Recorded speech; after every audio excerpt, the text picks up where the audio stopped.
just a quick one. In the last year, since the big announcement, what's been the biggest surprise and the biggest shock that you guys have experienced? I think the biggest surprise for me was probably how many people stayed with Paizo and 3.5 during this year. I mean, we knew when we made the announcement, we'd kind of steeled ourselves to lose a lot of subscribers, to lose a lot of customers. We really kind of thought that, you know, we were talking 50, 60, 70% of our customers. We were really seriously, and it was a really small amount of our customers. And in fact, we gained a lot of customers. And so, you know, while we lost some, it was nowhere near anywhere, not even close to where we thought we would end up with. And we've been, you know, gaining a lot of new customers back. And we see a lot of, I mean, one cool thing is we've been really seeing a lot of new people signing up on Paizo.com, and we track that every week. We track how many people are signing up new accounts. And during the last year, it's been getting faster and faster and faster. More people are.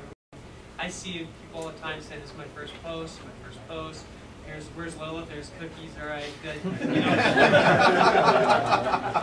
You know, so it seems to be happening a lot, and I think, you know, so I think that's probably been the biggest surprise, you know, for me.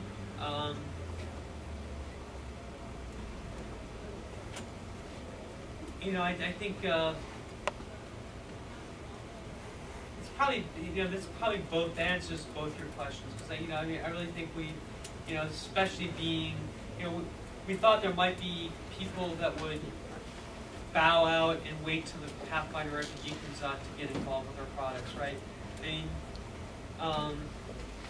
so, you know, I think that, you know, the fact that we were able to not only maintain our product lines and our customers, but you know, put out some really awesome products and build up our retail presence and stuff.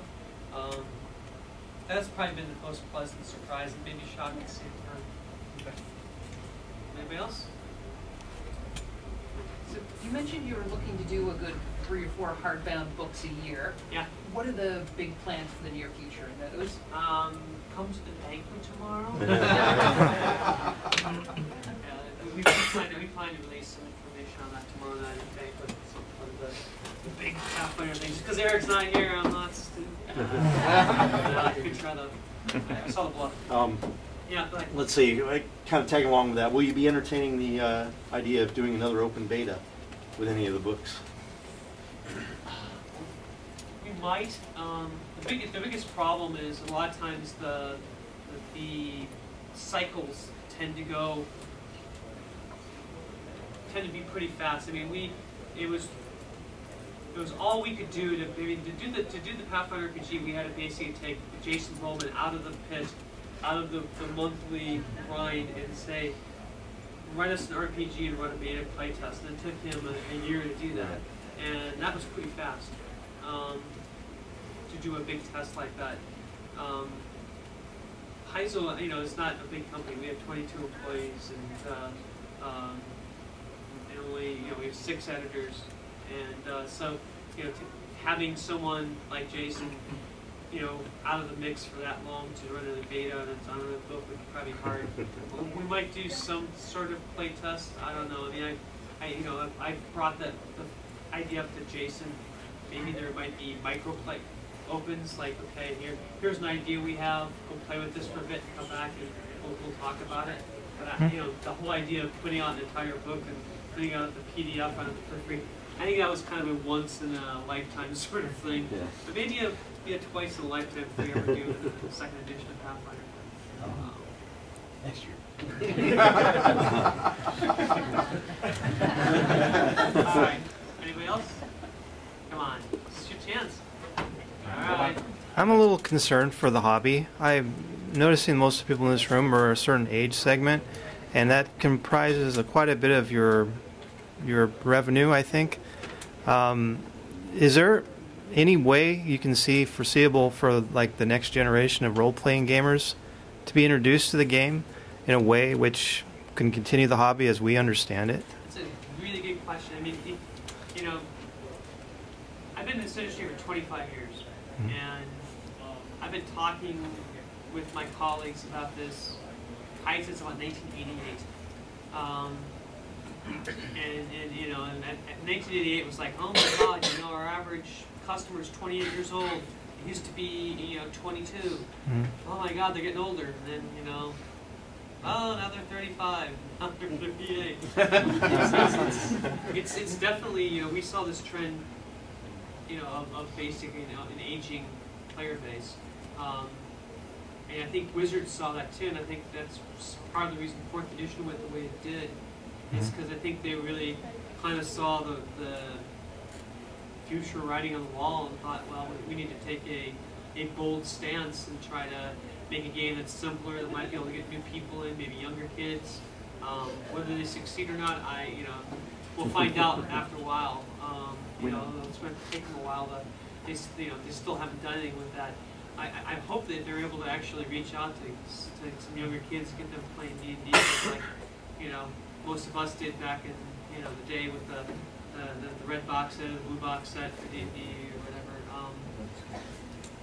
In terms of what Paizo can do, we've rudimentarily started talking about an introductory Pathfinder RPG. Again, the RPG's not even out yet, so it's kind of like, talking about. It's kind of like talking about remodeling the house you're building, you know. It's just, it kind of feels a little weird, you know. But, you know, we do talk about it because I think it's something, you know, that you know we're going to want to do at some point, and who does it and what it looks like. I've been involved when I was at Wizards. I got involved in a number of really interesting games that were supposed to be introductory games that never made it to market. I thought there's some really good ideas in those. In fact, I've been playing with a game mechanic that I developed in the early 90s that's really simple, really easy. It's a great way to learn how to roleplay. It doesn't really look much like Pathfinder or D&D though. It could have some of the same trappings, you know, orcs and fighters and stuff like that, but it wouldn't, mechanically, it'd be some difference. You could still keep some of the stats and stuff. I don't know where this is going to go. I mean, we've thought about it a lot. I think a lot's going to depend on our distribution.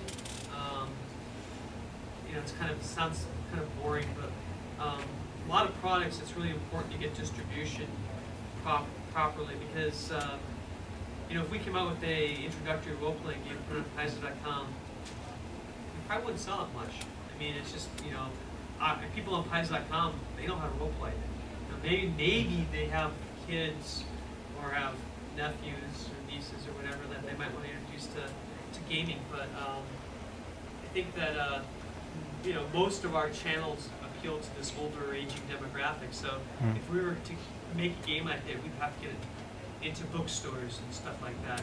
We'd have to, you know, get into places, you know, maybe Toys R Us or something like that, someplace where kids might see it. And to do that, we have to build a track history of being able to sell you know, enough copies of the game. I mean, hopefully the Pathfinder RPG is going to go into some of the bigger bookstores like Barnes & Noble and sell really well, and then later on we can come and say, hey, this is the introductory game for that game, and they'll say, oh, okay, yeah, we'll take that for Christmas and give us this many, and we'll put it on the end cap and blah, blah, blah. And it takes time to set that up and stuff, so I think, you know, we always think about these things. We always think about how can we get more people in. But it's been a bit of a holy grail, and I don't think anybody's really cracked it. I mean, you know, actually, trivia question: best-selling role-playing game of all time. Pokemon RPG still? Pokemon RPG. Sold almost 2 million copies in 6 months. Still got my copy. Pokemon Origins. You know, so yeah, you know, I don't know. It's a really interesting question, and I think it's, you know, Wizards is batting their head on it right now, and it'll be interesting to see what they do. I'm not quite sure what we're going to do, but it's definitely something we're going to talk about down the line. Because I think if Pathfinder becomes the game, I think it's going to be in the industry, and it's going to have a certain onus on us to try to bring in new blood.